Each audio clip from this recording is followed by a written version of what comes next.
آج ہماری زندگیاں قسم سے ہم لوگ بات کرتے ہیں، صرف بات کرتے ہیں، ہمارے اندر کیا ہے؟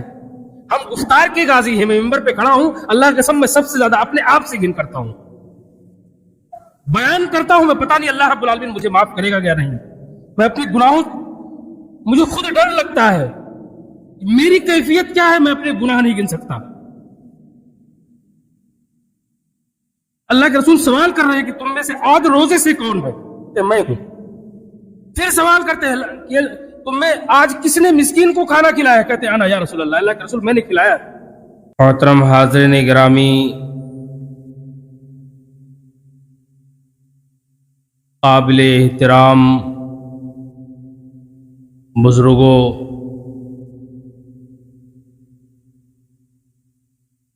نوجوان دوستوں، عزیز بچوں اور خطبہ جمعہ کو سننے والی ماؤں اور بہنوں،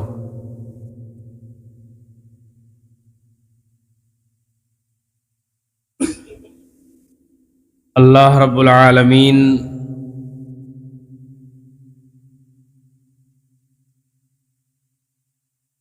سے محبت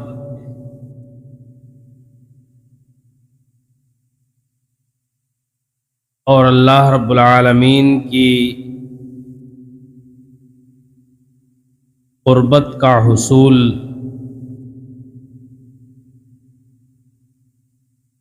ایک مومن کی زندگی کا اصل مقصد ہے.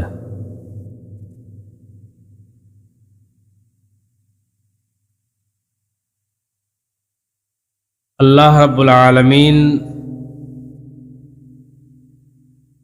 کی قربت انسان کو حاصل ہو جائے،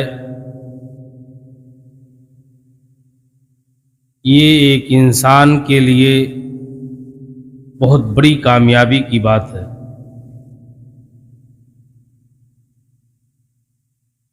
اور یہ کامیابی انسان کو اس وقت حاصل ہوتی ہے جب انسان اپنے رب سے ملاقات کا شوق رکھتا ہو. اور جب انسان کے اندر اپنے رب سے ملاقات کا شوق پیدا ہوگا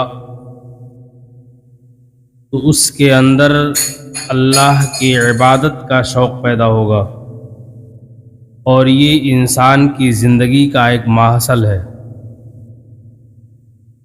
کہ ہماری زندگی میں اللہ رب العالمین کی عبادت کا شوق پیدا ہو جائے.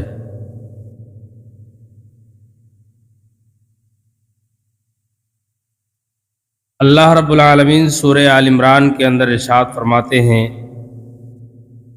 وَسَارِعُوا إِلَى مَغْفِرَةٍ مِّن رَّبِّكُمْ، لوگو دوڑو اپنے رب کی مغفرت کی جانب، اپنے رب کی بخشش کی جانب،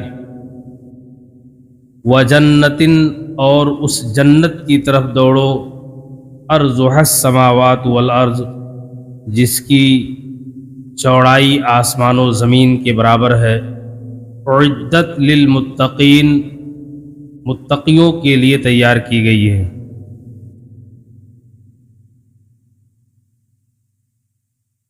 اللہ رب العالمین نے اس آیت کریمہ کے اندر اپنے مومن بندوں کو ابھارا ہے کہ تم اللہ کی طرف دوڑو، اس کی مغفرت کو حاصل کرنے کے لیے، اس کی جنت کو حاصل کرنے کے لیے. کیونکہ اگر اللہ رب العالمین کی مغفرت حاصل ہو جائے، اس کی جنت حاصل ہو جائے، تو انسان کے لیے اس سے بڑی کوئی اور کامیابی نہیں ہو سکتی. اور انسان جس قدر اللہ رب العالمین کی عبادت کا شوق رکھتا ہوگا، وہ انسان اتنا ہی اللہ رب العالمین کی مغفرت اور اس کی جنت کی طرف دوڑنے والا ہوگا. کیونکہ بغیر شوق کے عبادت یا تو بوجھ بن جاتی ہے اور یا تو احسان۔ آج ہماری عبادتوں کا معاملہ یہی ہے کہ ہم اگر کبھی بھولے بھٹکے جمعہ پڑھنے کے لیے آ جاتے ہیں تو یہ سوچ کے آتے ہیں چلو اللہ پر ایک احسان کر کے آ جائیں گے۔ کبھی یہ نہیں سوچتے کہ اللہ رب العالمین کی عبادت ہمارے اوپر فرض ہے، ہماری ذمہ داری ہے، اللہ کا حق ہے۔ یہ نہیں سمجھتے۔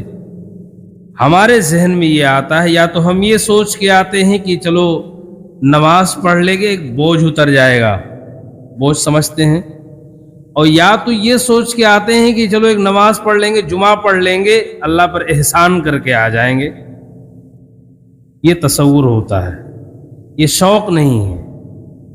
تو عبادت کے اندر اگر شوق نہ ہو تو وہ عبادت یا تو بوجھ بن جاتی ہے اور یا تو پھر وہ احسان بن جاتی ہے کہ ہم احسان کرنے جا رہے ہیں۔ اور پھر یہ عبادتیں جو بوجھ یا احسان بنتی ہیں یہ ہمارے چہرے پر مار دی جاتی ہیں، ان کی کوئی اوقات نہیں ہوتی اللہ کی نگاہ میں۔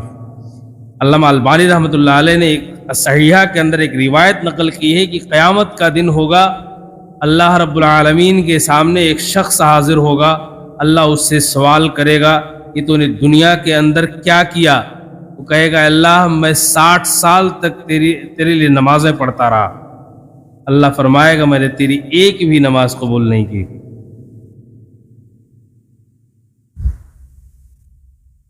کیا ہماری نمازیں بھی ایسی ہی تو نہیں ہیں؟ میں کسی کے لیے نہیں کہہ رہا ہوں، سب سے پہلے میں اپنے آپ کو کہتا ہوں۔ میں منبر پہ کھڑا ہوں تو اس کا مطلب یہ نہیں ہے کہ میں معصوم عن الخطا ہوں، مجھ سے گناہ نہیں ہوتے، مجھ سے غلطی نہیں ہوتی۔ میں سب سے پہلے خود سے مخاطب ہوں، میرے اندر بھی اتنی غلطیاں ہیں کہ ان کا شمار نہیں کر سکتا، لیکن میں اپنے ساتھ ساتھ ایک دل کی آواز ہے آپ سے بھی کہتا ہوں، اپنے دل پر ہاتھ رکھو اور سوچو کیا ہماری نمازوں کی حالت یہی نہیں ہے، ہماری عبادتوں کی حالت یہی نہیں ہے کہ ہم مسجدوں میں آتے ہیں تو ایک بوجھ سمجھ کر کے، ایک احسان سمجھ کر کے، پھر وہ نمازیں ہمارے منہ پر مار دی جاتی ہیں، نہ اس سے ہمارے اعمال میں رونق پیدا ہوتی ہے، نہ ہمارے چہرے پر رونق آتی ہے، نہ ہمارے زندگی کے اندر برکت پیدا ہوتی ہے اس سے۔ یہ نمازیں ایسا لگتا ہے کہ ہمارے سروں سے اوپر اٹھتی ہی نہیں ہیں۔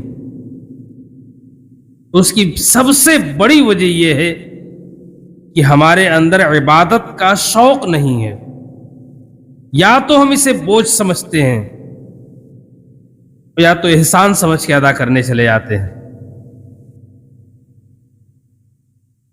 اور جب تک یہ کیفیتیں ہمارے اندر رہیں گی اس کا کوئی مطلب نہیں ہوگا۔ موسیٰ آپ کو بتاؤں، اللہ رب العالمین نے سورہ طٰہٰ کے اندر آیت نمبر 83 اور 84 میں حضرت موسیٰ علیہ السلام کے ایک واقعے کا تذکرہ کیا ہے۔ آپ جانتے ہیں اللہ رب العالمین نے کوہ طور پر موسیٰ علیہ السلام کو میقات کے لیے بلایا تھا۔ آپ نے سنا، بارہا سنا ہوگا یہ۔ اپنے قوم کے کچھ معزز افراد کو لے کر کے موسیٰ علیہ السلام اس میقات کو پورا کرنے کے لیے کوہ طور پر گئے۔ موسیٰ علیہ السلام جلدی جلدی اپنے قوم سے پہلے کوہ طور پر پہنچے۔ اللہ رب العالمین اس کا تذکرہ کرتے ہوئے قرآن مقدس کے اندر ارشاد فرماتے ہیں کہ اللہ نے موسیٰ سے پوچھا کہ وَمَا أَعْجَلَكَ عَنْ قَوْمِكَ يَا موسیٰ، موسیٰ تیری قوم تو پیچھے ہے، ابھی اتنی جلدی تو کیوں پہنچ گیا؟ وَمَا أَعْجَلَكَ مِنْ قَوْمِكَ، اپنی قوم سے پہلے، اپنے لوگوں سے پہلے کوہ طور پر پہنچنے کی وجہ کیا ہے موسیٰ؟ تو موسیٰ علیہ السلام نے فرمایا قَالَ هُمْ أُولَٰئِ عَلَىٰ أَثَرِي، الہ العالمین وہ تو میرے پیچھے آ رہے ہیں، میرے نقش قدم کی پیروی کرتے ہوئے آئیں گے۔ وَعَجِلْتُ إِلَيْكَ رَبِّي، اور اے میرے پروردگار میں نے تیری جانب اس لیے جلدی کی ہے